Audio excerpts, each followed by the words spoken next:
Hi friends, நம்ம இன்றைக்கி பார்க்க போகிறது இளநீர் சர்பத். இளநீர் சர்பத் செய்கிறதுக்கு என்னென்ன தேவையான பொருட்கள்னு பார்க்கலாம்.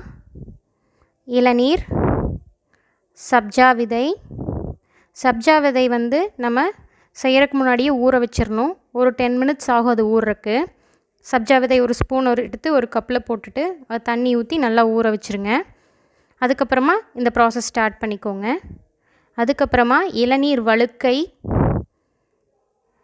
panagkatkandu இதெல்லாம் வச்சு தான் நம்ம இப்போ செய்ய போகிறோம். ஃபஸ்ட்டு சப்ஜா விதையை நல்லா ஊறட்டும்.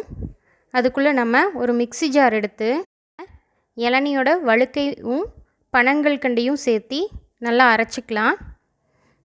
அதை நல்லா அரைச்சாச்சு. இப்போ அந்த அரைச்ச விழுதை எடுத்து இளநீர் எடுத்து வச்சுருக்கோம் இல்லைங்களா, அதில் போட்டு நல்லா கலந்து விட்டுக்கோங்க. நல்லா மிக்ஸ் பண்ணதுக்கப்புறமா நம்ம ஊற வச்சுருக்கிற சப்ஜா விதை பாருங்கள் நல்லா ஊறிடுச்சு. இப்போ அந்த விதையை நம்ம எந்த கிளாஸில் நம்ம சர்பத் ஊற்ற போகிறோமோ அதில் ஆட் பண்ணிக்கோங்க. எவ்வளோ தேவையோ அவ்வளோ ஆட் பண்ணிக்கோங்க. இப்போது ஆட் பண்ணியாச்சு. இது கூட நம்ம கலந்து வச்சுருக்க அந்த இளநீ ஜூஸ் ரெண்டையும் சேர்த்து ஆட் பண்ண போகிறோம். இப்போ கிளாஸில் ஊற்றியாச்சு. நம்மளோட இளநீர் சர்பத் ரெடி ஆயிடுச்சு. வாங்க டேஸ்ட் பண்ணி பார்த்துட்டு எப்படி இருக்குதுன்னு சொல்லலாம். சூப்பராக இருக்குதுங்க.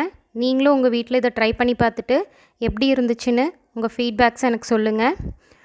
இந்த வீடியோ உங்களுக்கு பிடிச்சிருந்தா லைக் பண்ணுங்கள், கமெண்ட் பண்ணுங்கள், ஷேர் பண்ணுங்கள். இன்னும் நிறையா வீடியோஸ் பார்க்குறக்கு என்னோடய சேனலை சப்ஸ்கிரைப் பண்ணுங்கள். தேங்க்யூ.